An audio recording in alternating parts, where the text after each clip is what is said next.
ஹல்லேலூயா. இயேசுவுக்கே நன்றி, இயேசுவுக்கே புகழ், மரியே வாழ்க. ஹல்லேலூயா.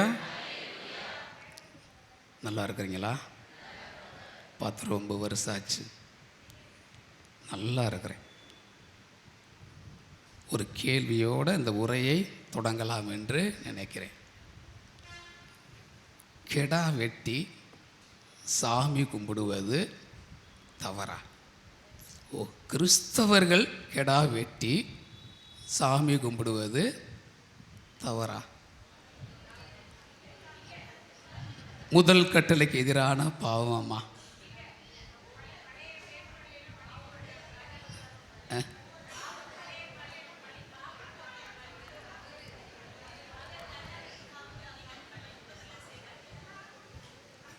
என்னென்னமோ சொல்கிறீங்க.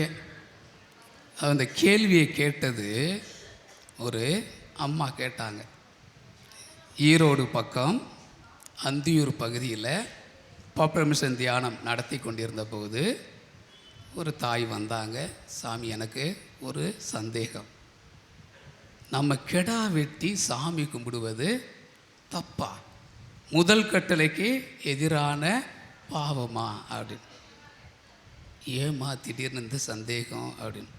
உடனே எனக்கு ஃப்ளாஷ்பேக்கெல்லாம் போகுது. ஐயோ, எத்தனை சேவல் அறுத்திருப்போம், எத்தனை ஆட்டை தலையை வெட்டியிருப்போம் வீட்டில் இருந்தப்போ. திடீர்னு இந்த அம்மா வந்து பாவமா அப்படின்னு சொல்லுதே அப்படின்ட்டு. அப்போ இவ்வளோ பாவம் செஞ்சுருக்குறோமா, முதல் கட்டளைக்கு எதிராக பாவம் செஞ்சுருக்கிறோமா அப்படின்னு யோசிக்கும் போது அந்த அம்மா கொஞ்சம் விவரமான ஆள். அது எப்படி பாவம் ஆக முடியும்? நீங்கள்லாம் சொன்னது மாதிரி பாவம் கிடையாது, தப்பு கிடையாது, தவறு கிடையாது அப்படின்னு சொன்னது மாதிரி அந்த மாதிரி சொன்ன விளக்கங்கள் அதை நாங்கள் எல்லாம் குடும்பத்தோடு ஒன்று சேர்கிறோம். அதாவது அந்த அந்தியூர் பக்கம் பார்த்தோம் அப்படின்னா இந்த வனத்தார்னா யாருன்னு தெரியுமா? ஆமாம், 2 வனத்தார் இருக்கிறாங்க. ஒன்று நாளைக்கு ஒரு ஆளை கொண்டாடுறோம். யார்? வனத்து. நாளைக்கு என்ன திருவிழா?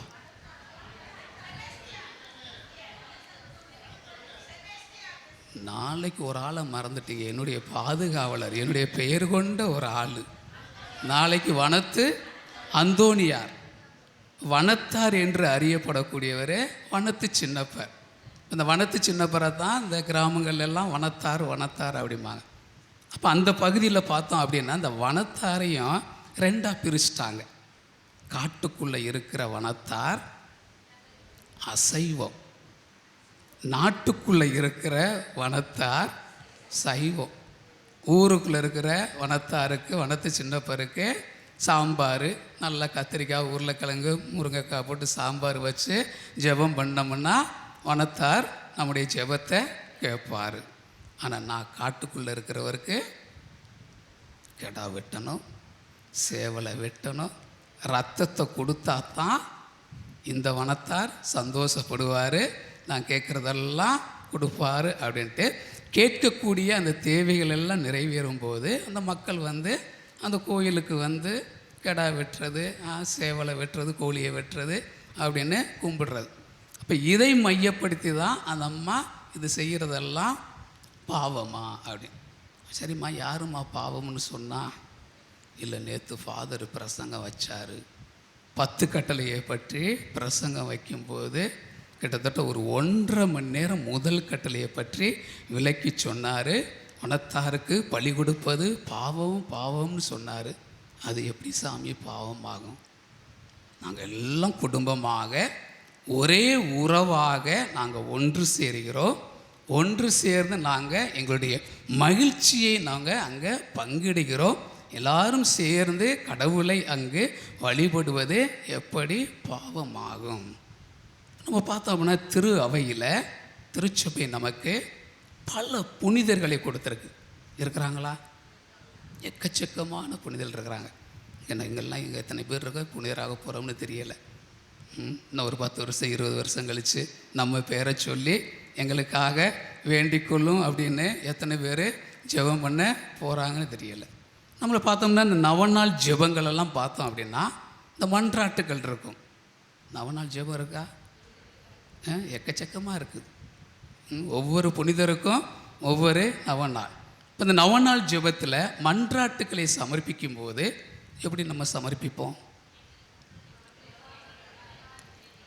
நினச்சி எங்களுக்காக வேண்டிக் கொள்ளும். அந்த எங்களுக்காக வேண்டிக் கொள்ளுக்கு முன்னாடி என்ன சொல்லுவோம்? இப்போ மாதா நவநாளுக்கு எப்படி மன்றாட்டு சமர்ப்பிப்போம்?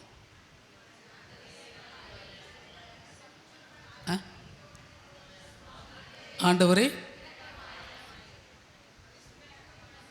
மன்றாட்டுகள்னா தெரியல. விண்ணப்பங்கள்னு சொல்லணுமோ? நவநாளில் மாதா நவநாளில் ஒன்று மன்றாட்டுகள் சமர்ப்பிப்போம். மன்றாட்டுகள் சமர்ப்பித்த பிறகு என்ன வரும்? நன்றி எறிதல் வரும். மன்றாட்டு விண்ணப்பம் எல்லாம் ஒன்று தாங்க. அப்போ இந்த விண்ணப்பங்கள் இந்த மன்றாட்டுகள் எல்லாம் சமர்ப்பிக்கும் போது அந்த இறுதியில் நம்ம எப்படி ஜெபிப்போம்?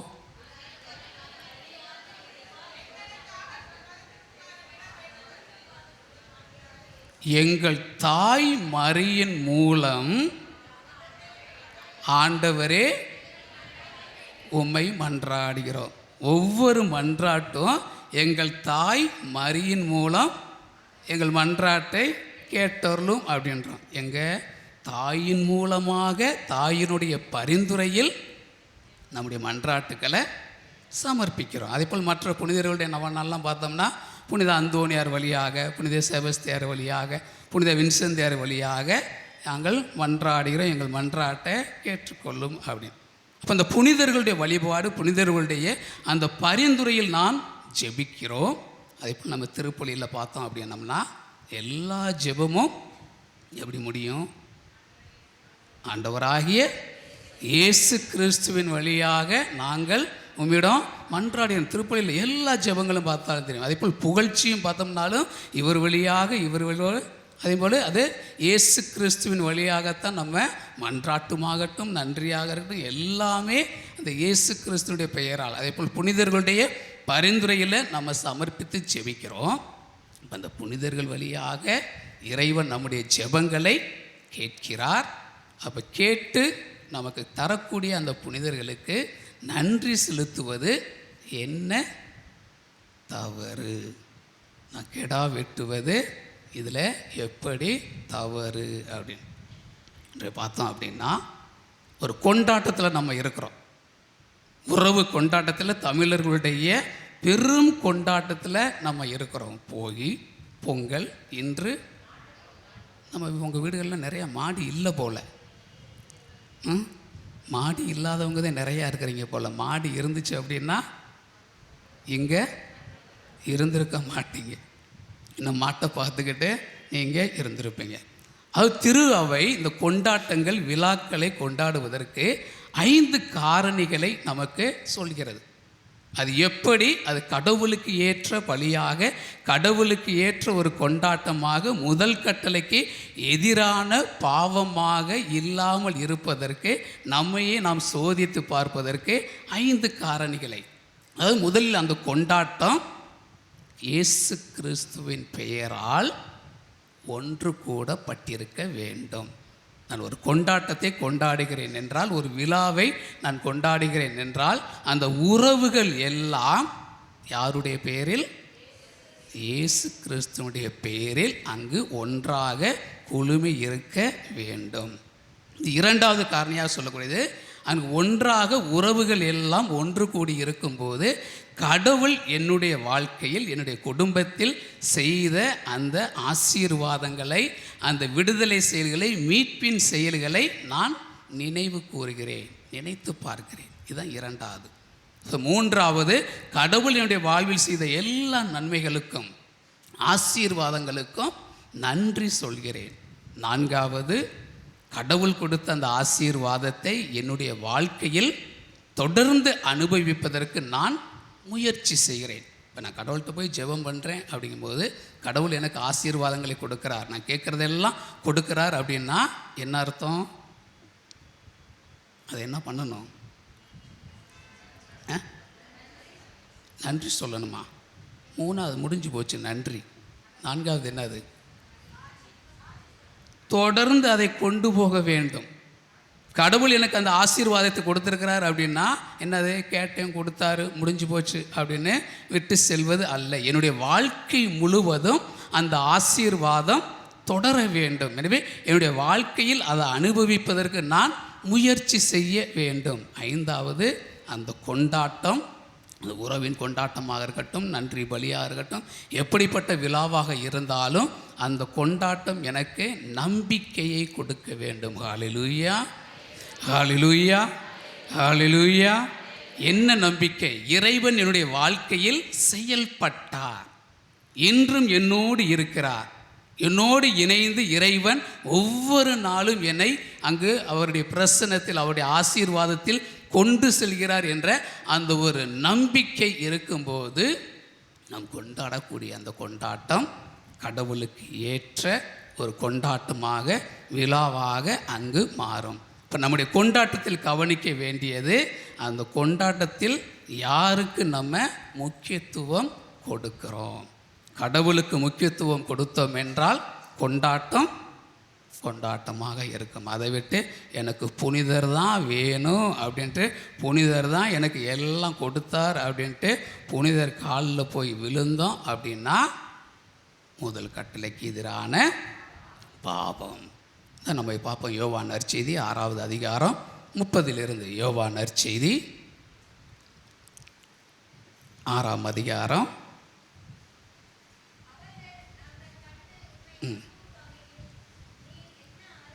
உன்னை நம்புவதற்காக என்ன அடையாளத்தை காட்டுற? இந்த பின்னணி நமக்கு தெரியும். அங்கே திபேரிய கடலில் நல்லா வயிறார சாப்பிட்ட மக்கள் அடுத்த நாள் இயேசுவை எங்கே தேடி வர்றாங்க? கப்பர்நாமுக்கு வர்றாங்க.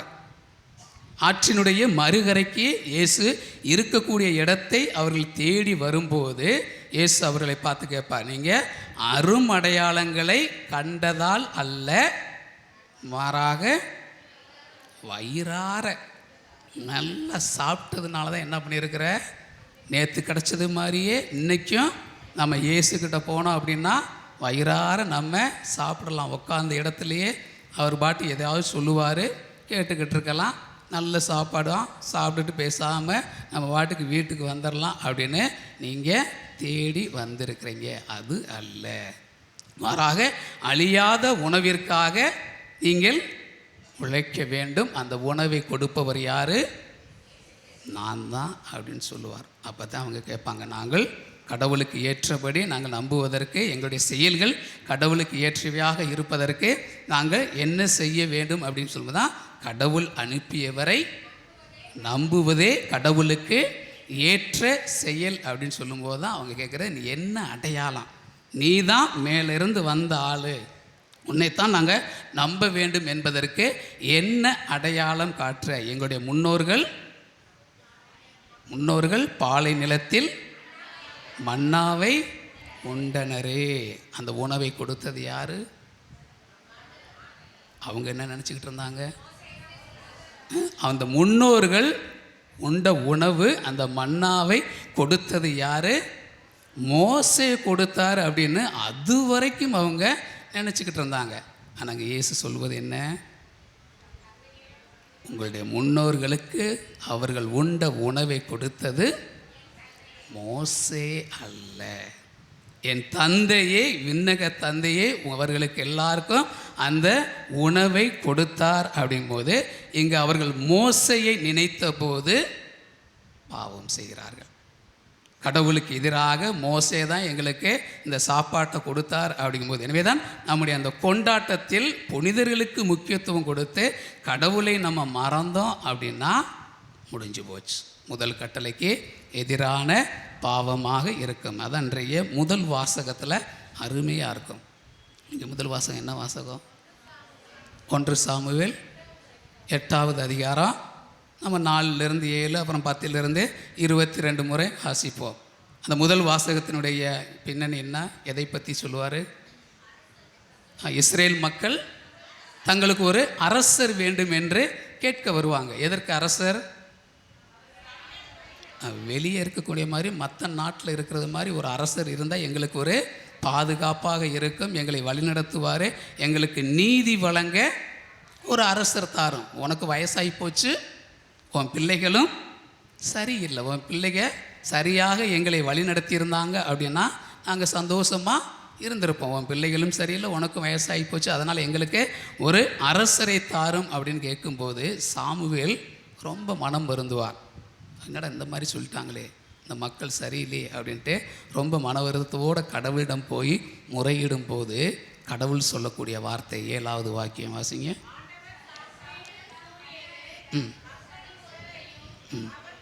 மக்களின் குரலையும் அவர்கள் உன்னிடம் கூறுவதையும் அனைத்தையும் கேள், ஏனெனில்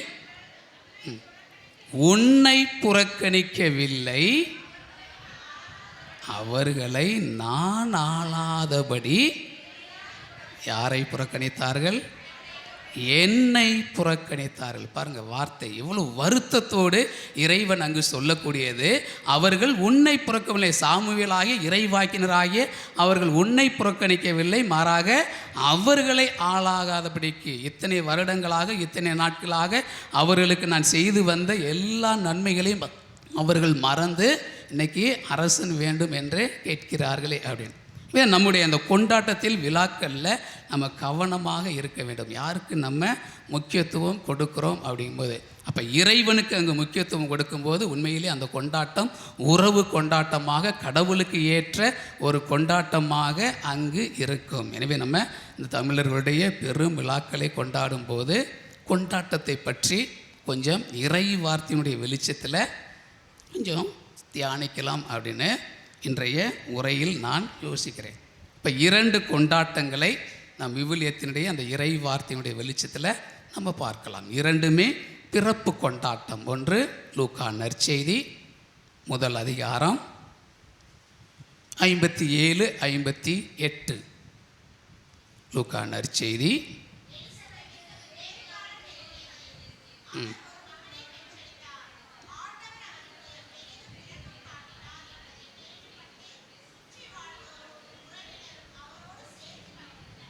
சுற்றி வாழ்ந்தோரும் உறவினர்களும் அவரோடு சேர்ந்து மகிழ்ந்தனர். கடவுள் அங்கே எலிசபெத்துக்கு இரக்கத்தை காட்டினார், இரக்க செயலை காட்டினார் அப்படின்னு. என்ன இரக்கம்? எலிசபெத்துக்கு என்ன இரக்கத்தை காட்டினார் கடவுள்?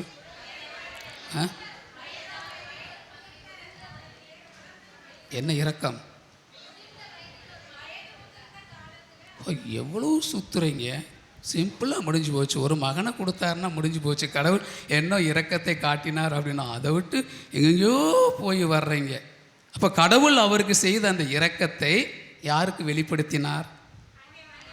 அன்னை மரியாளுக்கே வெளிப்படுத்தினார். லூக்கா நற்செய்தி 1 அதிகாரம் 36வது வாக்கியத்தில் நம்ம வாசிப்போம். எலிசபெத்துக்கு அங்கே கடவுள் என்ன இரக்க செயலை செய்தார் அப்படின்றத அன்னை மரியாளுக்குத்தான் வெளிப்படுத்துவார். லூக்கா நற்செய்தி 1 அதிகாரம் 36.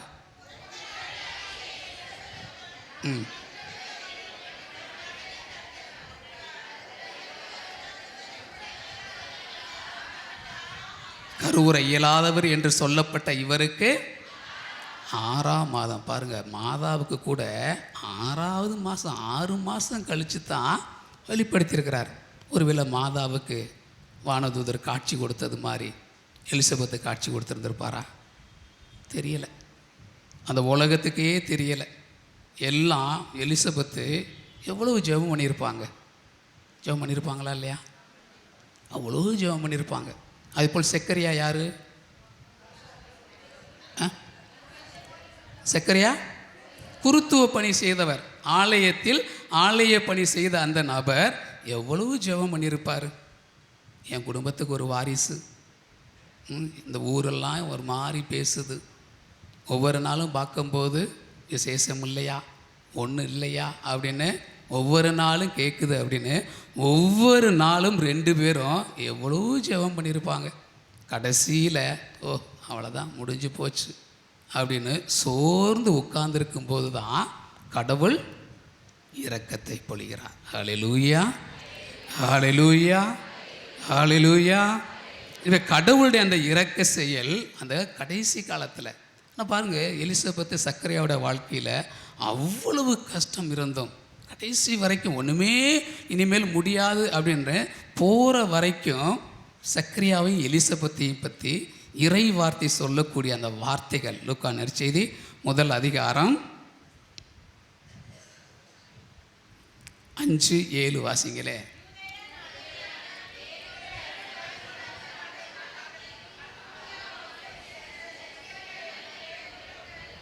இப்படி எல்லாரும் வாசித்தா ஒவ்வொருத்துக்கும் மட்டும்தான் கேட்கும். யாராவது ஒருத்தர் வாசித்தா எல்லாத்துக்கும் கேட்குற மாதிரி இருக்கும்.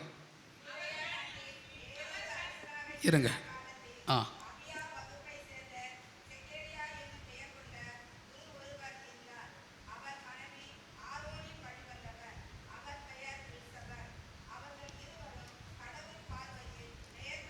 அவர்கள் இருவரும் கடவுள் பார்வையில் நேர்மையாளவர்களாய்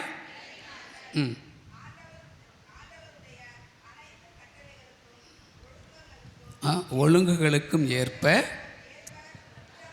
எப்படி குற்றமற்றவர்களாய் நடந்து வந்தார்கள். நேர்மையானவர்களாக குற்றமற்றவர்களாக அவர்கள் கடவுளுடைய அந்த ஒரு ஒழுக்க நெறிக்கு நடந்து வந்தார்கள்.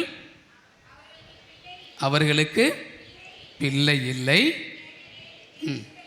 எலிசபெத்து கருவுற இயலாதவராய் இருந்தார்.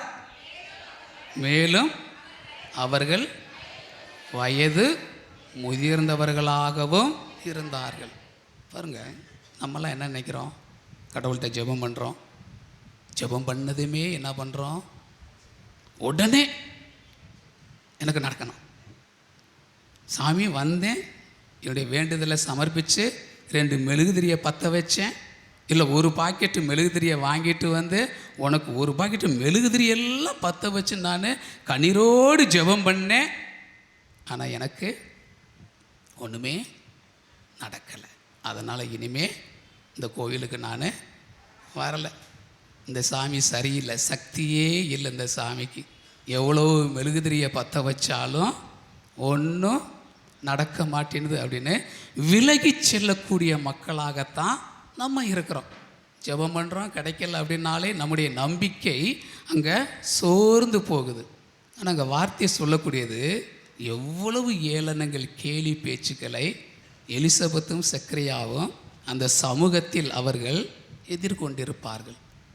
அவ்வளோ பிரச்சனைகளை பார்த்தும் இறை வார்த்தை சொல்லக்கூடியது, அவர்கள் நேர்மையானவர்களாக குற்றமற்றவர்களாக கடவுளுடைய பார்வையில் அவர்கள் நல்லதொரு வாழ்க்கை, கடவுளுக்கு ஏற்ற ஒரு வாழ்க்கை அவர்கள் வாழ்ந்தார்கள் என்று கொஞ்சம் நினச்சி பாருங்கள்.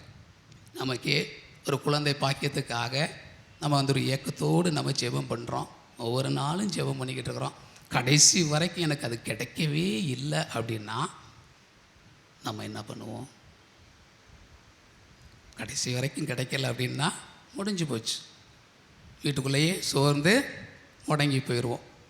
கடவுளுக்கு எதிராக நம்ம எவ்வளவு பேச முடியுமோ அவ்வளவு பேசுவோம். ஐயோ, போய் அந்த கோயிலுக்காக போகிற, அந்த சாமிக்கிட்டே போய் நீயே வேண்ட போகிற அப்படின்ட்டு அவ்வளவு நம்ம பேசுவோம்.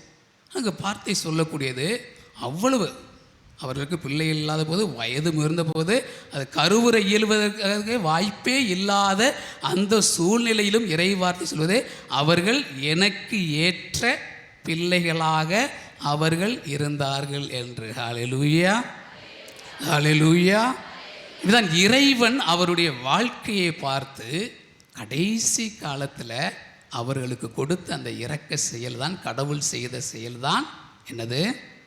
மகனை கொடுக்கிறான்.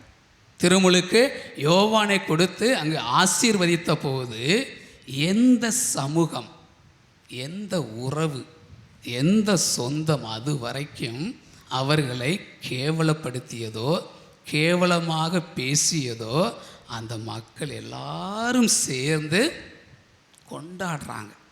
கடவுள் இவருடைய வாழ்க்கையில் செய்த அந்த நல்ல செயலை, நன்மையை நினைத்து கடைசி காலத்தில் இறைவன் அவர்களுக்கு அந்த ஒரு குழந்தையை, அந்த ஒரு வாரிசை கொடுத்தார் என்பதை கேள்விப்பட்ட அந்த உறவுகள் எல்லாம் அந்த ஒரு மகிழ்ச்சியோடு சந்தோஷத்தோடு அவர்கள் ஆர்ப்பரித்து கொண்டாடக்கூடிய அந்த நிகழ்வு தான் பார்க்குறோம். நம்முடைய வாழ்க்கையிலையும் எப்படிப்பட்ட கொண்டாட்டமாக இருக்குது. இன்றைக்கெல்லாம் பார்த்தோம் அப்படின்னா உறவுகளை ஒதுக்கி வைக்கக்கூடிய நிலையில் தான் நம்ம இருக்கிறோம். எதுக்கு? எனக்கும் அவனுக்கும் ஒத்து வரல, நீ அங்கேயே இரு, நான் அங்கேயே இருக்கிறேன், எனக்கும் உனக்கு இதுக்கு தேவையில்லாத பேச்சு அப்படின்னு நம்முடைய அந்த குடும்பங்களை, அந்த உறவுகளை நம்ம என்ன பண்ணுறோம்? சுருக்கிறோம். நமக்கு நம்மளே நம்ம சுருங்கி ஒரு தீவு போன்ற ஒரு வாழ்க்கை வாழ்ந்து கொண்டு இருக்கும்போது நம்ம இறை வார்த்தையை பார்த்தோம் அப்படின்னா கடவுள் உறவுக்கு முக்கியத்துவம் கொடுக்குறார். ஹல்லேலூயா, ஹல்லேலூயா, ஹல்லேலூயா. இறைவன் உறவுக்கு அந்த அளவிற்கு முக்கியத்துவம் கொடுக்குறார். நம்ம தொடக்க நூல் புத்தகத்திலே நம்ம பார்ப்போம், இறைவன் இந்த உலகத்தை படைப்பதற்கு முன்பாக அங்கே யாரெல்லாம் இருந்தது? யார் யார் இருந்தது? தூயாவியார்னு மட்டுமா? அந்த படைப்பு நிகழ்வில் 3 பேருமே இருக்கிறாங்க. தந்தையாம் இறைவன் இருக்கிறார், வார்த்தையான இயேசு கிறிஸ்து இருக்கிறார், ஆவியானவர். அங்கு 3 பேருடைய பிரசன்னத்தை நம்ம பார்க்கிறோம். இறைவன் அங்கு உறவாக, ஒரு ஒற்றுமையாக அவர்கள் இணைந்து அந்த ஒரு படைப்பின் நிகழ்வை, அந்த படைப்பை அங்கு நடத்தும் போது இறைவன் அந்த அளவிற்கு உறவுக்கு அங்கு முக்கியத்துவம் கொடுக்கிறார். எனவே தான் நம்ம பார்ப்போம், ஒவ்வொரு நாளும் அவர் ஆதாமையும் ஏவாளையும் பார்க்க வந்தார். அதேபோல் இறைவன் சொல்லக்கூடியது, மனிதன் தனிமையாக இருப்பது, தொடக்க நூல் புத்தகம் 2ஆம் அதிகாரம் 18 நம்ம வாசித்தோம்னா தெரியும், மனிதன் தனிமையாக இருப்பது நல்லதென்று அப்படின்னு சொல்லிட்டு, யாருக்கு ஏற்ற பாருங்க, வார்த்தையை தெளிவாக சொல்லும், உற்ற ஏற்ற துணை. அவனுக்கு ஏற்ற அந்த உற்ற துணையை கொடுக்கும்போது அவனுக்கு உகந்த, அவன் ஏற்றுக்கொள்ளக்கூடிய ஒரு துணையை கொடுத்தார். அப்படிங்கும்போது உறவுக்கு இறைவன் அந்த அளவிற்கு முக்கியத்துவம் கொடுக்கிறார். நம்ம வேண்டாம் வேண்டாம் என்று ஒதுக்கி வைக்கும்போது எவ்வளவு பேச முடியுமோ அவ்வளவு நம்ம பேசுகிறோம். ஆனால் எலிசபெத்துக்கு இறைவன் செய்த அந்த இரக்க செயலை பார்த்ததுமே பேசிய அந்த உறவுகள் எல்லாம் ஒன்று சேர்ந்து கடவுளுக்கு அங்கு நன்றி செலுத்துகிறார்கள். ஹல்லேலூயா, ஹல்லேலூயா. இதை நம்முடைய வாழ்க்கையிலும் இருக்கணும். நம்முடைய கொண்டாட்டம் இறைவனை மையப்படுத்தியதாக இருக்கும்போது, கடவுளுக்கு ஏற்ற ஒரு கொண்டாட்டமாக இருக்கும்போது இறைவனுடைய ஆசீர்வாதத்தை நம்ம மேலும் மேலும் பெற்றுக்கொள்கிறோம். அதே போல் இன்னொரு பிறப்பு விழாவை தான் நம்ம பார்ப்போம். தொடக்க நூல் புத்தகம் 21ஆவது அதிகாரம் 1 to 8 வரை நம்ம வாசிப்போம்.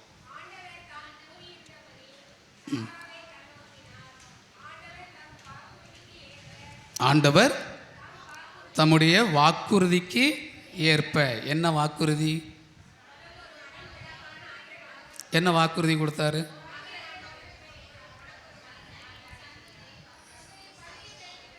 பதினெட்டாவது அதிகாரம் வாசித்து பார்த்தோம்னா தெரியும். 1 to 5 வரைக்கும் அங்கே நம்ம பார்ப்போம்.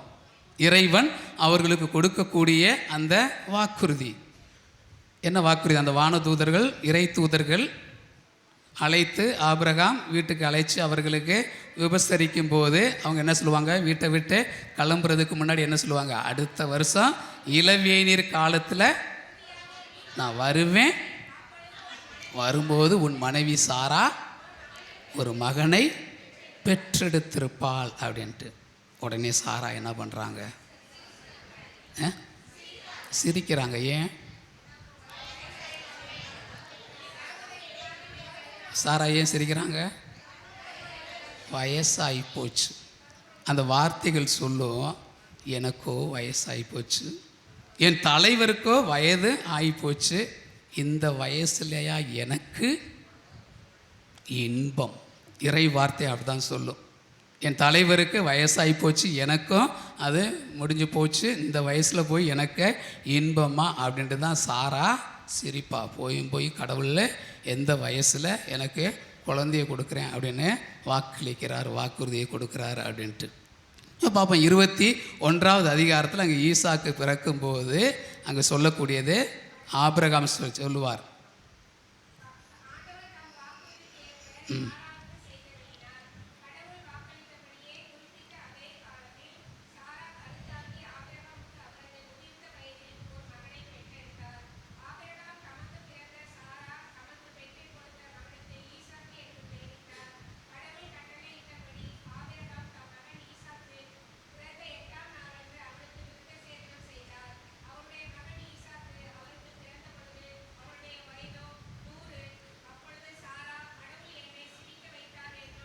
கடவுள் என்னை சிரிக்க வைத்தார் என்றும் இதை கேட்கும் அனைவரும் என்னோடு இணைந்து சிரிப்பார். பாருங்க, கடவுள் என்னை சிரிக்க வச்சாரு, இதை கேட்குற எல்லாருமே இணைந்து என்னோடு சிரிப்பார். அப்படிங்கும் போது அங்கே ஆபிரகாம் அவருடைய வாழ்க்கையில் கிடைத்த அந்த வாரிசுக்காக அந்த மக்களுக்கெல்லாம், உறவுகள், சொந்த பந்தங்களுக்கு எல்லாத்துக்கும் பெரிய விருந்தை கொடுக்கிறார்.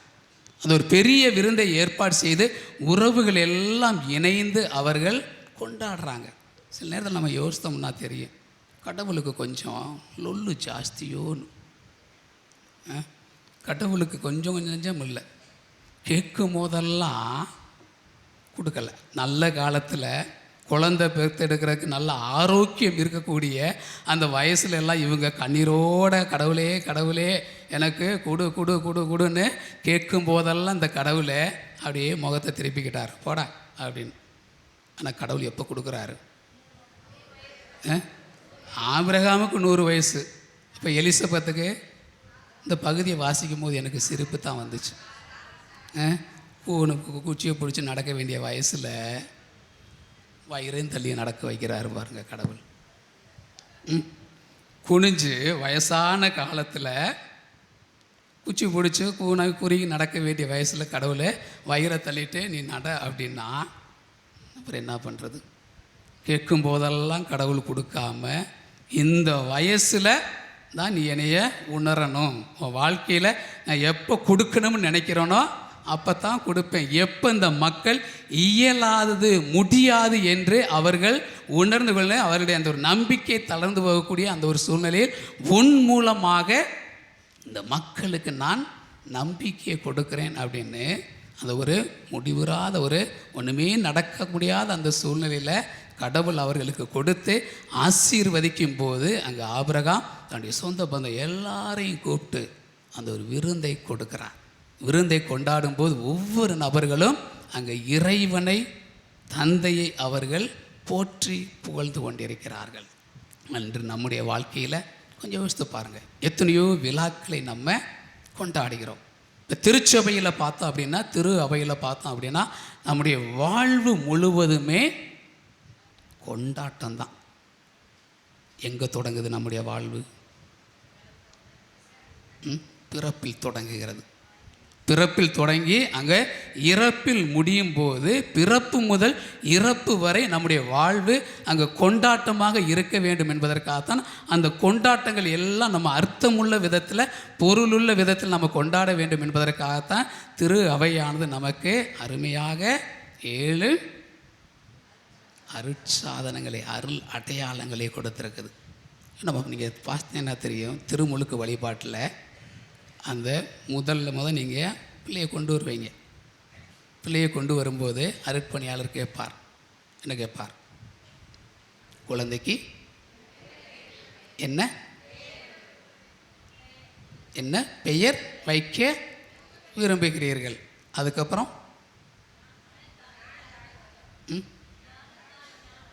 மறந்துட்டீங்க. என்ன வேணும்? திரு அவையிடம் நீங்கள் கொண்டு வந்திருக்கிறீங்க உங்கள் குழந்தைய. இந்த குழந்தைக்கு திரு அவையிடம் இருந்து நீங்கள் என்ன கேட்கிறீர்கள்? அப்போத்தையும் சொல்லுவீங்க என்னது? பக்கத்தில் இருக்க சொல்லுவாங்க, சொல்றி ஞான ஸ்நானம்னு சொல்றி. இப்போ இருக்கிறவங்க என்னது? Baptism father. ஏன்னா நம்மளாம் துறை வீட்டு பிள்ளைங்க, பேப்டிசம். நான் திருமுழுக்கு கேட்கிறேன் அப்படின்னு சொல்லும்போது தான் அடுத்து அங்கே ஒரு அருமையான சடங்கு இருக்கும். அந்த அருட்பணியாளர் சொல்லுவார், இந்த குழந்தையினுடைய பெயரை சொல்லி கிறிஸ்தவ சமூகம்,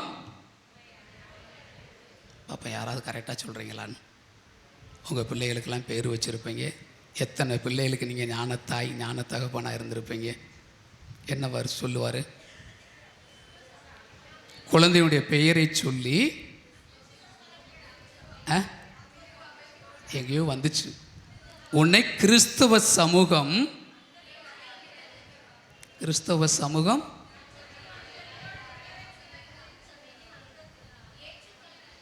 இல்லை. மகிழ்ச்சி எப்படிப்பட்ட மகிழ்ச்சி? பெரும் மகிழ்ச்சி. உன்னை கிறிஸ்தவ சமூகம் பெரும் மகிழ்ச்சியுடன் வரவேற்கிறது என்பதனுடைய அடையாளமாக நான் உன் மீது சிலுவை அடையாளம் வரைகிறேன். என் பின்னால் யார்? உன்னுடைய பெற்றோர்களும் உறவினர்களும் உன் மீது உன் நெற்றியில் சிலுவை அடையாளம் வரைவார்கள் அப்படின்னு அந்த குழந்தையை திரு அவை வரவேற்கிறது. எப்படி வரவேற்குது? பெரும் மகிழ்ச்சியுடன். ஒரு ஆள் மட்டும் வரவேற்பதல்ல, அருட்பணியாளர் மட்டும் அந்த குழந்தையை திருச்சபைக்குள்ள வரவேற்பது அல்ல, மாறாக அங்கு குழுமி இருக்கக்கூடிய அந்த சமூகம், இறை சமூகம், இறை மக்கள் எல்லாருமே அந்த குழந்தையை திருச்சபைக்குள்ள அந்த அவைக்குள்ள என்ன நீயும் என்னால் ஒரு ஆள் அப்படின்னு அந்த ஒரு சந்தோஷத்தோடு மகிழ்ச்சியோடு அந்த குழந்தையை வரவேற்குது. அப்படிங்கும்போது அந்த ஒரு உறவு கொண்டாட்டமாக இருக்கும்போது இன்றைக்கெல்லாம் எப்படி இருக்குது அந்த கொண்டாட்டங்கள்? இன்றைக்கெல்லாம் நம்ம எக்கச்சக்கமான கொண்டாட்டங்கள் கொண்டாடுறோம். 1 2 இல்லை, கன்சீவ் ஆகும்போது ஒன்று, கொஞ்சம் வயிறை தள்ளும்போது ஒன்று. கேட்டால் மெமரிஸ் ஃபாதர், என் வாழ்க்கையில் இதெல்லாம் மெமரிஸ் ஃபாதர். என் குழந்தை வரும்போது என் குழந்தை எப்படியெல்லாம் வளர்ந்துச்சு அப்படின்னு நாங்கள் இதெல்லாம் காட்டணும் ஃபாதர் அப்படின்ட்டு எல்லாம் அப்படியே மெமரிஸ் சேவ் பண்ணி ஆல்பமாக. இன்றைக்கெல்லாம் பார்த்தோம்னா சிலருக்கெல்லாம் ஃபோனு பற்ற மாட்டேனுது. எவ்வளோ மெமரி கொடுத்தாலும் பற்ற மாட்டேனுது. இன்னும் எவ்வளவு அப்படின்னு அப்படியே சேவ் பண்ணியே வச்சுக்கிட்டே இருக்கிறோம். அதெல்லாம் எடுத்து பார்ப்போமா? அதுக்கும் எவனாவது ஒருத்தன் போவான், கரப்ட் ஆயிருச்சா, இந்த ஆப்பை டவுன்லோட் பண்ணுங்கள், கரப்டானதை எல்லாம் நீங்கள் மீண்டும் பெற்றுக்கொள்ளலாம் அப்படின்னு அதுக்கு ஒரு ஆப்பை கொண்டு வந்து கொடுப்பான். எல்லாம் சேவ் பண்ணி வைக்கிறதுலேயே இருக்கிறோம். பலவிதமான அந்த கொண்டாட்டங்கள் கொண்டாடும் போது நம்ம இறை வார்த்தையில் விவிலியத்தில் பார்த்தோம் அப்படின்னா அங்கே இஸ்ரேல் மக்கள் அந்த கொண்டாட்டத்திற்கு எவ்வளவு முக்கியத்துவம் கொடுத்தாங்க. விடுதலை பயணம் 23வது அதிகாரம், விடுதலை பயணம் 23:14 வாசித்தோம் என்றால் தெரியும். ஒவ்வொரு அந்த இஸ்ரேல் மக்களுடைய ஆண் மகன் ஆண்டவருடைய முன்னிலையில் ஒவ்வொரு ஆண்டும் 3 முறை கட்டாயமாக அவன் இறைவன் முன்பாக வந்து நிற்க வேண்டும் என்று ஒரு 3 விழாக்களை கொடுக்குது. அப்படியாவது நீயே என்கிட்ட வா, என் முன்னிலையில் வா அப்படின்ட்டு ஒரு 3 விழாக்களை அங்கே இறைவன் கட்டாயப்படுத்தி கொடுப்பார். என்னென்ன விழாக்கள்? புலிப்பற்ற அப்ப விழா, அறுவடை விழா, சேகரிப்பு விழா. இந்த 3 விழாக்களையும் நீ கட்டாயமாக கொண்டாட வேண்டும். இஸ்ரேல் மக்கள் இருக்கக்கூடிய அந்த தலைப்பேர் எல்லாம் எனக்கு முன்னாடி வந்து ஒவ்வொரு ஆண்டும் இந்த விழாவை கண்டிப்பாக கொண்டாடணும். அப்படிங்கும்போது அங்கே இறைவனுக்கு அவர்கள் முக்கியத்துவம் கொடுக்கிறார்கள். இறைவன் அவருடைய வாழ்க்கையில் செய்த எல்லா நன்மைகளுக்கும் அவருடைய வாழ்க்கையில் ஒவ்வொரு நாட்களும் ஒவ்வொரு நிகழ்வும் அவர்களுக்கு கடவுளுடைய பிரசன்னத்தை உணர்த்தக்கூடிய அந்த ஒரு கொண்டாட்டமாக அங்கு மாறுது. ஹல்லேலூயா, ஹல்லேலூயா, ஹல்லேலூயா. ஆனால் நம்முடைய வாழ்க்கையில் எப்படி இருக்குது நம்முடைய கொண்டாட்டங்கள்? இந்த அருட்சாதன கொண்டாட்டங்கள் எல்லாமே எதை மையப்படுத்தி இருக்கு? அருட்சாதனைகள் எல்லாமே எங்கு கொண்டாடப்படுகிறது? திருச்சபையோடு இணைந்து. எதில் கொண்டாடப்படுகிறது? திருப்பலியில். யோசித்து பாருங்க, எல்லா அருட்சாதனங்களும் நற்கருணையை மையப்படுத்தி தான் இருக்கும். இதுதான் வத்திக்கான் சங்கத்தில் 2ஆம் வத்திக்கான் சங்க ஏடுகள் சொல்லும். நற்கருணை என்பது நம்முடைய வாழ்வின்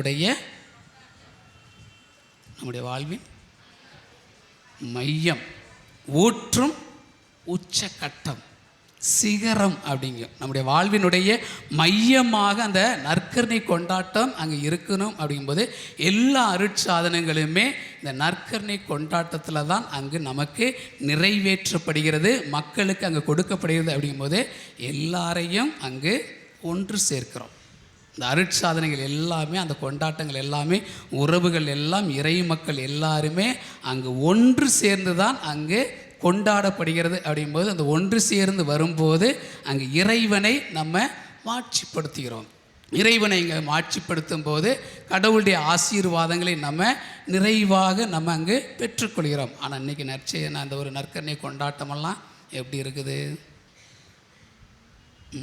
நற்கருணை கொண்டாட்டம், பூசைக்கு காசு கொடுப்போம், ஆனால் என்ன பண்ண மாட்டோம்?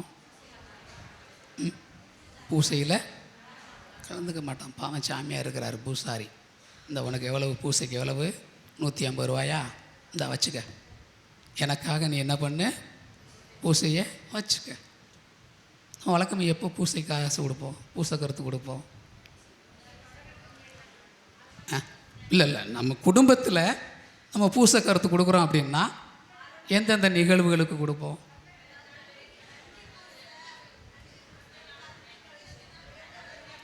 என் கேள்வி புரியலையோ? இப்போ என் குடும்பத்தில் நான் போய் ஒரு பூசை கருத்து கொடுக்குறேன் அப்படின்னா எந்த நிகழ்வுகளுக்காக, எந்த கொண்டாட்டத்துக்காக நான் அந்த பூசை எடுப்பேன்? ஒன்று பிள்ளைகளுடைய பிறந்த நாள், இறந்த நாள், திருமண நாள்,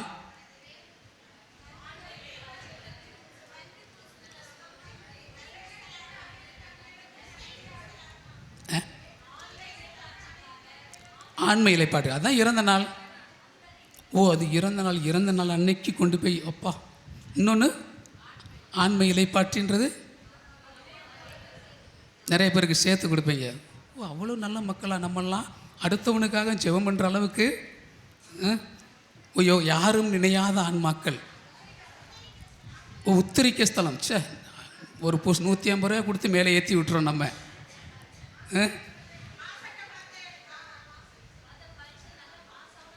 பரீட்சை நல்லா பாஸ் ஆகி எல்லாமே பாருங்கள் சுயநலம் சார்ந்ததாகவே இருக்குது.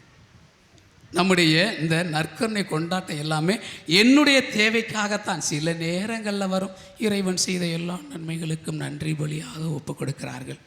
இல்லை சில நேரங்களில் யாரும் நினையாத ஆன்மாக்களுக்காக இந்த திருப்பலியை ஒப்பு கொடுக்கிறார்கள் அப்படின்ட்டு. அதாவது நம்முடைய குடும்பத்தில் என்னுடைய தனிப்பட்ட வாழ்க்கையில் ஒரு மறக்க முடியாத நாள், நான் கொண்டாடக்கூடிய அந்த நாளில் திருப்பலிக்காக அந்த கட்டணத்தை செலுத்தி நான் அந்த ஒரு ஜெப தேவையை கேட்கும்போது நான் அங்கே இல்லை, மற்றவங்க எல்லாம் எனக்காக ஜெபம் பண்ணணும் அப்படின்னா அது என்ன கொண்டாட்டம்? அது கொண்டாட்டமா? அந்த அளவுக்கு நம்ம அந்த பூசையில் கூட பங்கெடுக்காத அளவுக்கு நமக்கெல்லாம் என்ன இருக்கும்?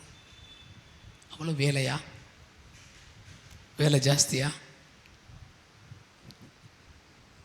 வேறு ஒரு சிம்பிள் காட்டுறாங்க, ஆனால் அதை பற்றி நான் சொல்ல முடியாது. சொன்னேன்னா அவ்வளோதான். இது லைவா? இன்றைக்கி மனுஷனுக்கு பயப்பட வேண்டியதாக இருக்குல்ல, கேமராவுக்கு பயப்பட வேண்டிய இருக்குது. அருட்பணியாளர் இப்படி சொன்னார் அப்படின்ட்டு கொஸ்டின் மார்க்கை போட்டு விட்டு என்ன வைரல் ஆக்கிடுவாங்க. அப்புறம் லைவ் கிடையாது, அப்போ கட் பண்ணிக்கலாம், தேவையில்லாதெல்லாம் கட் பண்ணிக்கலாம், எனக்கெல்லாம் ஒன்றுமே இருக்காது. இப்போ நம்முடைய வாழ்க்கையில் அந்த ஒரு மறக்க முடியாத நாட்களில் அந்த ஒரு நற்கருணை கொண்டாட்டத்திற்காக நான் பணத்தை கொடுக்கும்போது, சாமி எனக்காக நீ மட்டும் ஜெபம் பண்ணிக்க அப்படிங்கும்போது அந்த கொண்டாட்டமே இல்லை. எனவே தான் இன்றைக்கெல்லாம் பார்த்தோம்னா சில ஏரியாக்கள்லாம் பார்த்தோம்னா அவர்கள் இந்த வசந்த விழா பார்த்துருக்கீங்களா? நீங்களாம் அந்த பழக்கம்லாம் இல்லையோ? எல்லாம் மொய் நிறையா செஞ்சுருப்பாங்க. அடுத்தவங்க வீட்டில் வேறு விசேஷம் ஒன்று வழி இல்லை, பிள்ளைகளுக்கு கல்யாணம் முடிஞ்சு போச்சு, எல்லாம் முடிஞ்சு போச்சு, செஞ்ச மொய்யெல்லாம் வாங்கணும் அப்படின்றதுக்காக கண்டுபிடிச்சிருக்கிற ஒரு வழி தான் வசந்த விழா, நன்றி விழா. இந்த மாதிரி வச்சு என்ன பண்ணுறோம், நாங்கள் கொண்டாடுகிறோம், பத்திரிக்கை அடித்து கொடுக்கறது, எல்லோரும் வந்து உனக்கு நான் வச்சதெல்லாம் வந்து செஞ்சுட்டு போ அப்படின்ட்டு. இது பரவாயில்ல, இங்கேயெல்லாம் நீங்கள்லாம் பரவாயில்ல, சிட்டியில் இருக்கக்கூடிய மக்கள் நல்ல மக்கள். இது எங்கள் ஏரியாப்பெல்லாம் திருச்சி அந்த கிராமங்களுக்கெல்லாம் போனோம் அப்படின்னா அவ்வளோதான், எவ்வளவு கேவலப்படுத்த முடியுமோ அவ்வளவு கேவலப்படுத்தும். மைக்கை போட்டு இந்த குடும்பத்துக்கு இந்த விசேஷத்துக்கு நான் இவ்வளவு செஞ்சுருந்தேன், ஆனால் இது வரைக்கும் வரலை. இது முதல் அழைப்பு. ஓலை வாசிப்போம் பார்த்தீங்களா? ஓலை வாசிக்கிறது மாதிரி அவன் மைக்கை போட்டு ஓலை வாசிப்பான். இது முதல் அழைப்பு. அடுத்து கொஞ்சம் நேரம் பார்ப்பான், அந்த வீட்டிலேருந்து மொய் வரலை, ரெண்டாவது அழைப்பு வரும். இது இரண்டாவது அழைப்பு. அப்பவும் வரல அப்படின்னு வச்சுக்கோங்க, ஐயோ அந்த மைக்கை போட்டு அந்த ஊர் ஃபுல்லாக சொல்லும்போது எப்படி இருக்கும்? கடனை வாங்கியாவது இந்த சனியை தொலைஞ்சு போகட்டும்டா, போய் இவனுக்கு போய் இவன் வந்து என் வீட்டில் மொய் வைக்கிற அளவுக்கு விசேஷம் வச்சேன் பாரு, இவ்வளவு கேவலப்படுத்துகிறானே அப்படின்ட்டு கொண்டு வந்து வச்சுட்டு போய்கிட்டே இருப்பான். அதுவும் கொடுக்கலன்னு வச்சுக்கோங்க, அடுத்த நாள் விசேஷம் முடிஞ்ச பிறகு இருக்கும் பாரு ஒரு கச்சேரி, நேராக வீட்டுக்கே போவான். வீட்டுக்கே போய் எது சும்மா போக மாட்டான், விட்னஸோடு போவான். என்ன விட்னஸ்ஸு? நோட்டு. அதை எழுதி வச்சுருப்போம் பார்த்தீங்களா, யாருக்கெல்லாம் நம்ம செய்முறை செஞ்சேன் அப்படின்ட்டு. இந்த விசேஷத்துக்காக இந்த வீட்டுக்கு நான் செய்முறை இவ்வளவு செஞ்சேன் அப்படின்ட்டு. ஆனால் நம்ம மக்கள் எவ்வளவு இது மெமரி, எல்லாத்தையும் எழுதி வச்சுடுறோம் பாருங்கள். என்னென்ன செய்கிறோம் அப்படின்றதெல்லாம் செஞ்சு வச்சுட்டு கடைசியில் அந்த நோட்டை கொண்டு போய் எடுத்து கொடுத்து, இந்தா உன் வீட்டில் இந்த விசேஷத்துக்கு நான் இவ்வளவு செஞ்சேன், எனக்கு திருப்பி செய் அப்படின்னு கேவலப்படுத்தக்கூடிய அளவுக்கு கொண்டாட்டங்கள் மாறிக்கிட்டு இருக்குது. ஆனால் அதே நேரத்தில் சிலர்லாம் இருக்கிறாங்க, உண்மையிலே நன்றி விழாவாக, வசந்த விழாவாக இறைவன் எங்களுடைய வாழ்க்கையில் செஞ்ச எல்லா நன்மைகளுக்கும் நாங்கள் இந்த சமூகமாக எங்கள் சொந்த பந்தங்களோடு நாங்கள் இணைந்து நாங்கள் இந்த கொண்டாட்டத்தை கொண்டாடுறோம் அப்படின்ட்டு பத்திரிக்கை அடித்து கொடுத்து திருப்பலி நிறைவேற்றி அந்த திருப்பலிக்கு எல்லாரையுமே கூப்பிட்டு கடைசியில் என்ன இருக்கும்? சாப்பாடு தான். விருந்தில் சாப்பாடு இல்லைன்னா என்ன ஒரு விருந்து? நம்ம மக்களை எல்லாம் ஒன்று சேர்ப்பது எது? சாப்பாடு தான். அது எப்படிப்பட்ட கொண்டாட்டமாக இருந்தாலும் சரி, எந்த விதமான அது பிறப்பாக இருந்தாலும் சரி, இறப்பாக இருந்தாலும், எல்லா கொண்டாட்டத்திலும் மக்களை ஒன்று சேர்ப்பதற்கு ஒரு காரணியாக இருக்கக்கூடியது சாப்பாடு தான். அந்த சாப்பாட்டின் போது நாங்கள் எல்லாருமே ஒன்று சேர்ந்து அவர்கள் ஒன்றாக இணைந்து அந்த ஒரு சந்தோஷத்தை, அந்த ஒரு மகிழ்ச்சியை பங்கிட்டு அவர்கள் சந்தோஷமாக பிரியும் போது இருக்கக்கூடிய அந்த ஒரு ஆசீர்வாதத்தை சொல்லவே முடியாது அந்த அளவிற்கு. ஆனால் சில இடங்களில் தள்ளுமுள்ளு நடக்கும்.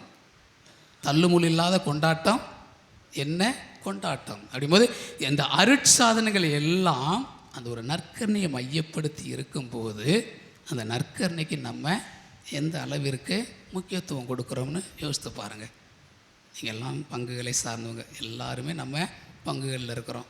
அப்போ பங்குகளில் திருப்பலி இருக்கும்போது எப்போ திருப்பலிக்கு போவோம்?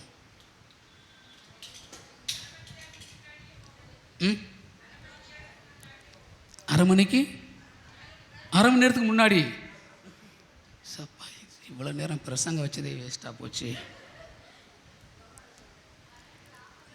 இவ்வளவு புனிதமான மக்களாக இருக்கிறீங்களே, நான் பைபிளை மூடி வச்சிட்றேன்.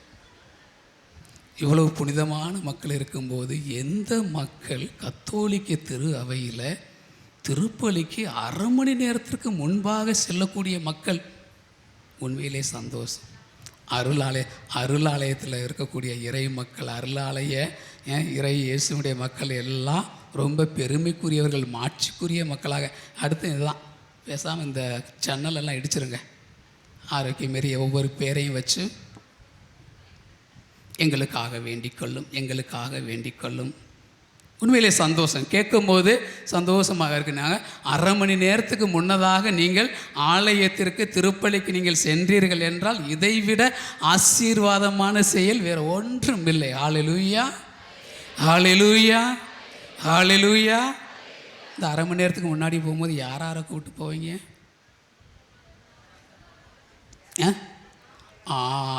நான் மட்டும்தான் போவேன் அப்படின்னா பிரச்சனை, வேஸ்ட்டு. பாருங்கள், எல்லோரையும் கூப்பிட்டு போனால் எஸ்கேபிசமா? அது தப்பு. அது குடும்பமாக நான் சேர்ந்து போனேன் அப்படின்னா, ஆலயத்தில் அமர்ந்து நான் அந்த நற்கரணை வழிபாட்டிற்கு முன்பாக நான் குடும்பமாக இணைந்து ஜெபித்தேன் என்றால் சந்தோஷம்.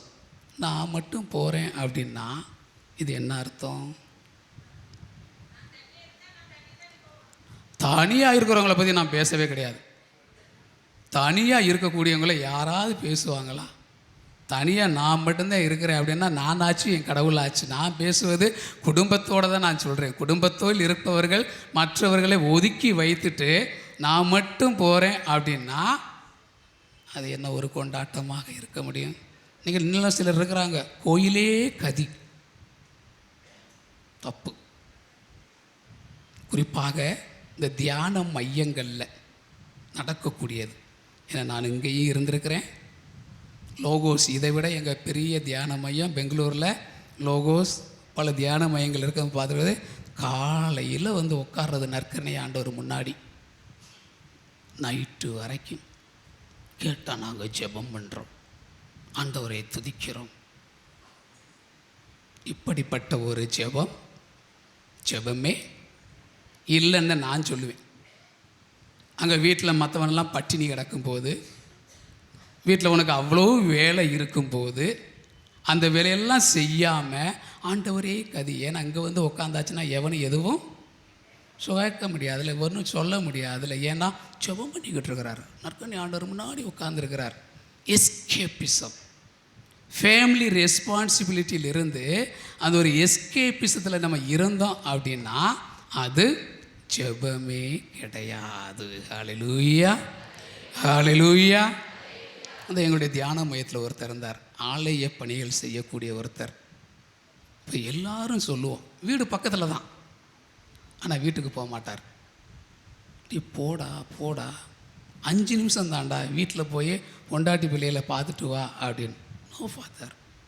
அவங்க பிள்ளைகள்லாம் வந்து சுப்பீரியர்கிட்ட டைரக்டர்கிட்ட எல்லாம் கண்ணீரோடு அவங்க அப்படியே, ஃபாதர் என்ன ஃபாதர் எங்கள் அப்பா அம்மா விட மாட்டேன்றீங்க, அந்த அளவுக்கா எங்கள் அப்பா இங்கே கோயிலில் வேலை செஞ்சுக்கிட்டு இருக்கிறாரு, அவ்வளோ வேலை செஞ்சுக்கிட்டு இருக்கிறாரு, ஒரு நாளாவது எங்கள் அப்பாவுக்கு லீவு கொடுங்க ஃபாதர், அட்லீஸ்ட் சாயங்காலமாவது ஒரு மணி நேரமாவது எங்கள் அப்பாவுக்கு கொஞ்சம் பெர்மிஷன் கொடுங்க ஃபாதர், எங்களுக்கும் ஆசை இருக்காதா எங்கள் அப்பாவை பார்க்கணும், எங்கள் அப்பா கூட சேர்ந்து ஒன்றா உட்காந்து சாப்பிடணும் அப்படின்னு ஆசை இருக்காதா அப்படின்ட்டு. எவ்வளவு சொன்னாலும் இந்த மனுஷன் போக மாட்டார். அதுக்கப்புறம் தான் காரணமே தெரிஞ்சது. அப்போ மனைவிக்கு பிறந்த நாள் அன்னைக்கு என்னையும் கூப்பிட்டு போனார். வாங்க ஃபாதர் வீட்டுக்கு போயிட்டு வரலாம், இன்றைக்கி என் ஒய்ஃபுக்கு பர்த்டே ஃபாதர் வாங்க அப்படின்ட்டு கூப்பிட்டு போனான். அப்போ போனால் நல்ல பாயாசத்தை கூடயே பஜ்ஜி, நல்லா சூடாக பஜ்ஜி சாப்பிட்டுட்டு அப்படி வெளியே வரும்போது, சரியா நீங்கள் இருந்துட்டு நீயே லேட்டாக வா நான் போகிறேன் அப்படின்னா, நோ ஃபாதர் இருங்க ஃபாதர், கோயில் எனக்கு அவ்வளோ வேலை இருக்குது, நான் வர்றேன் ஃபாதர். சரி ஓகே, சரி பொண்டாட்டி பிறந்த நாள் கொண்டாடுது, சரி கையவாது குடியா? No father. கையை கொடுக்குறதுக்கு என்ன ஐயா, நீ கட்டின பொண்டாட்டி ஓம் பொண்டாட்டிக்கு கையை கொடுக்குறதுக்கு என்ன இவ்வளோ கஷ்டம் அப்படின் போது, நோ ஃபாதர், டெம்டேஷன் ஃபாதர். புரியலை, கொஞ்சம் பேருக்கு புரியலை. மனைவிக்கு கையை கொடுத்தோம்னா தலைவருக்கு வேற என்னமெல்லாம் செய்யுமா, உணர்ச்சி கொந்தளிப்புக்கு போயிடுவாராம். அதனால் இங்கே வந்து ஆலய பணியை செய்ய முடியாதான். அதனால் பொண்டாட்டிக்கு கை கூட கொடுக்காம நான் சொன்னேன், அடுத்து நாங்கள் சுப்பீரியராக நான் வந்தேன்னா மொதல் வேலை உன்னைய துரத்துறதாண்டா, நீ இந்த இடத்துலையே இருக்கக்கூடாது, உன்னைய இந்த இடத்துலேருந்து துரத்தி நீ வீட்டில் போய் உட்காரு அப்படின்னு, உன்னைய என்ன பண்ணுறேன் பாரு அப்படின்னு. ஐயோயோ, அப்போ நீங்கள் சுப்பீரியராகவே வரக்கூடாது ஃபாதர், நான் ஜெபம் பண்ணுறேன் ஃபாதர், ஆண்டவர் என்னுடைய ஜெபத்தை கேட்பார், நான் எல்லா நாளும் இங்கே நான் ஜெபம் பண்ணிக்கிட்டு இருக்கிறேன், ஆண்டவர் என்னுடைய ஜெபத்தை கேட்பார் அப்படின்னு சிலரெல்லாம் நம்ம நினச்சிக்கிட்டு இருக்கிறோம். கோயிலே கதின்னு, நற்கருணை ஆண்டவரே கதின்னு நம்ம இருந்தோம் அப்படின்னா அது ஜெபம் அல்ல. எப்போது நாம் நம்முடைய அந்த உறவுகளுக்கு முக்கியத்துவம் கொடுத்து குடும்பத்தில் இருக்கக்கூடிய அந்த நபர்களை நாம் ஒன்று சேர்த்து அவர்களையும் அந்த இறை நம்பிக்கையில் கடவுளுடைய அந்த ஆசீர்வாதத்துக்குள்ளே கொண்டு வர்றோமோ அப்போத்தான் அந்த கொண்டாட்டம் அது நற்கருணையாக இருக்கட்டும், மற்ற எப்படிப்பட்ட கொண்டாட்டமாக இருந்தாலும் அது இறைவனுக்கு ஏற்ற அந்த ஒரு கொண்டாட்டமாக இருக்கும். இல்லை அப்படின்னா நம்ம ஏமாற்றிக்கிட்டு இருக்கிறோம். ஜெபம் என்ற போர்வையில், கடவுள் என்ற அந்த ஒரு போர்வையில், பக்தி என்ற அந்த ஒரு போர்வையில் நமக்கு நாமே இப்படி நம்ம அப்படியே போர்த்தி நம்மை ஏமாற்றி கொண்டிருக்கிறோம். மற்றவர்களை மட்டும் நம்ம ஏமாற்றுவது இல்லை. நான் கடவுளுடைய ஆசீர்வாதத்தை பெற்றுக்கொள்வதற்கு என்னுடைய செயல்களே அங்கு தடையாக அங்கு இருக்குது. ஹல்லேலூயா, ஹல்லேலூயா, ஹல்லேலூயா. இப்போ இறைவன் எவ்வாறு அங்கே ஒன்றாக இணைந்து அவர் அங்கே செயல்படுகிறாரோ, அதுபோல் நம்முடைய வாழ்க்கையிலும் நம்முடைய அந்த ஒரு கொண்டாட்டங்களுக்குள்ள அந்த ஒரு உறவுகளுக்கு அந்த ஒரு முக்கியத்துவம் கொடுத்தோம் அப்படின்னா, அந்த உறவுகள் மூலமாக இறைவன் நம்மை நிறைவாக ஆசீர்வதிப்பார். அதை நம்ம இங்கே பார்த்தோம்னா தெரியும். அந்த தமிழர்களுடைய அந்த ஒரு மரபை பார்த்தோம்னா, தமிழர்களுடைய கொண்டாட்டத்தை பார்த்தோம்னா தெரியும். ஒவ்வொன்றுமே அவனுடைய வாழ்க்கை சூழலோடு சேர்த்து அவன் எதையுமே அவன் விலக்கியதில்லை. குறிப்பாக இன்றைய நாம் கொண்டாடக்கூடிய அந்த விழாவை எடுத்துக்கிட்டோம் அப்படின்னா, எனக்கு பொங்கல், எதுக்கு மாட்டு பொங்கல்?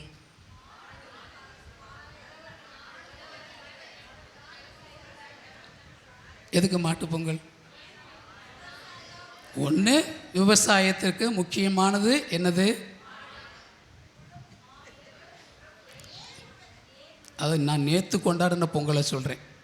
நேற்று கொண்டாடுற பொங்கல் என்னதுக்கு கொண்டாடுவாங்க?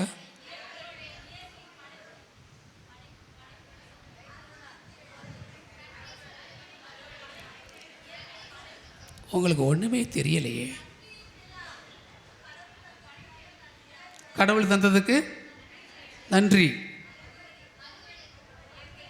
அறுவடை, அங்கே அறுவடை வரணும்னா என்ன தேவை? உழவு தேவையா? ஒரு 2 நாள் வெயில் அடிக்காமல் இருக்கட்டும், 2 நாள் அப்படி கும்முன்னு அப்படி மூடியே கிடந்துச்சு அப்படின்னா எப்படி இருக்கும் உங்களுக்கு? அங்கே விவசாயம் நடக்கணும் அப்படின்னா, நீங்கள்லாம் சயின்ஸில் படித்தது இல்லையோ? அங்கே வெளிச்சம் இருக்கணும், சூரியன். அப்போ அந்த முதல் பொங்கல் அவங்க கொண்டாடுறது என்னது? சூரியனுக்கு, அதை கடவுளுக்கு நன்றியை செலுத்துகிறாங்க. நான் இந்த இலக்கு அறுவடை வந்ததுக்கு காரணம் என்னது? என்னுடைய இந்த விவசாயம் எல்லாம் செழிப்பில் வளர்ந்ததுக்கு காரணம் நீயே அந்த ஒரு வெளிச்சத்தை கொண்டாடுறதுனால தான். அதனால தான் நம்ம முதல்ல பார்க்குறது விவிலியத்தில் முதல் படைப்பு என்ன? ஒளி. அங்கே இருள் பரவி இருந்த அந்த சூழலில் அங்கே கடவுள் சொன்ன முதல் வார்த்தை ஒளி தோன்று அப்படிங்கும்போது, எனவே அந்த ஒளிக்கு அங்கே நன்றி செலுத்தும் போது தான், அதே நேரத்தில் தான் இன்று நம்ம என்ன பண்ணுறாங்கன்னா, அதை தமிழர்கள் கொண்டாடக்கூடியதே இந்த விவசாயத்திற்கு, இந்த வேளாண்மைக்கு, இந்த உழவுக்கு. நான் இந்த நிலைமைக்கு இருப்பதற்கு காரணம் நான் மட்டும் அல்ல, என்னோடு சேர்ந்து உழைத்த நீயும் தான். மாடுன்னு என்னது? என்னுடைய வாழ்க்கையில் ஒரு பாகமாக இருக்கக்கூடிய நீயும் இந்த நிலைமைக்கு, நான் இந்த நிலைமையில் இருக்கிறேன் அப்படின்னா எனக்காக நீ உதவி செஞ்சுருக்கிற அப்படின்னு அந்த மாட்டை நினைத்து அவர்கள் நன்றி சொல்கிறாங்க. இயற்கையை மட்டுமல்ல, மனிதர்களை மட்டுமல்ல, தன்னோடு உழைத்த அந்த மிருகங்களையும் அந்த கால்நடைகளையும் அவன் நன்றி சொல்கிறான் அப்படின்பது. ஆனால் இன்றைக்கெல்லாம் பார்த்தோம்னா, யோசித்து பார்த்தோம்னு தெரியும், டிராக்டர் பொங்கல், ரொட்டேட்டர் பொங்கல். ஏன்னா இன்றைக்கி என்னது, மாடு இல்லையே, உழுகிறதெல்லாம் என்னது? டிராக்டர் தானே, ரொட்டேட்டரை வச்சு தானே அடிச்சுக்கிட்டு இருக்கிறோம். அப்போ டிராக்டர் பொங்கல், ரொட்டேட்டர் பொங்கல் அப்படின்னு கொண்டாடிக்கிட்டு இருக்கோம். அதுபோது இறைவன் அங்கே எல்லாரையும், ஒவ்வொரு நபர்களையும் அங்கு ஒன்று சேர்க்கிறார். கொண்டாட்டங்கள் அனைத்துமே அந்த உறவை, நம்முடைய சொந்த பந்தங்களை அங்கே மையப்படுத்தி இறைவனுக்கு நன்றி செலுத்தும் போது அங்கே கடவுளுடைய ஆசீர்வாதமாக இருக்கும். அதை நான் முதவே தொடக்கத்தில் சொன்ன அந்த 5 காரணம் என்ன? என்னுடைய கொண்டாட்டம் கடவுளுக்கு ஏற்ற ஒரு கொண்டாட்டமாக இருக்கணும் என்றால் எப்படி இருக்கணும்? முதலில் அந்த ஒன்று கூடுதல் கடவுளுடைய பெயரால் ஒன்று கூடுகிறோம், உறவுகள் எல்லாரும் ஒன்று கூடுகிறோம். இரண்டாவது, இறைவன் செய்த அந்த உறவுகள் கூடியா? மறந்துட்டீங்களே. முதலில் ஒன்று கூடுகிறோம், கடவுளுடைய பெயரால் ஒன்று கூடுகிறோம். இரண்டாவது, இறைவன் செய்த அந்த மீட்பு செயலை, ஆசீர்வாதத்தை நினைத்து பார்க்கிறோம். மூன்றாவது நன்றி சொல்கிறோம். நான்காவது கடவுளிடமிருந்து பெற்ற அந்த ஆசீர்வாதங்களை தொடர்ந்து அந்த ஆசீர்வாதத்திற்கு ஏற்றபடி என்னுடைய வாழ்வு இருக்கணும். ஐந்தாவது அந்த ஒரு நம்பிக்கை கொடுக்கக்கூடியதாக அந்த கொண்டாட்டம் இருக்க வேண்டும். கண்களை மூடி கொஞ்சம் யோசித்து பாருங்கள். உங்களுடைய வாழ்க்கையில் எத்தனையோ கொண்டாட்டங்களை கொண்டாடுகிறோம். இந்த கொண்டாட்டங்களிலெல்லாம் நான் மையப்படுத்துவது எது? என்னுடைய சுயநலத்தையா? இறைவனுடைய வாழ்வில் செய்த அந்த நன்மைகளுக்கு நன்றி சொல்கிறேனா? இந்த திரு அவை எனக்கு இந்த அருட்சாதனங்களை கொடுத்திருக்கிறது.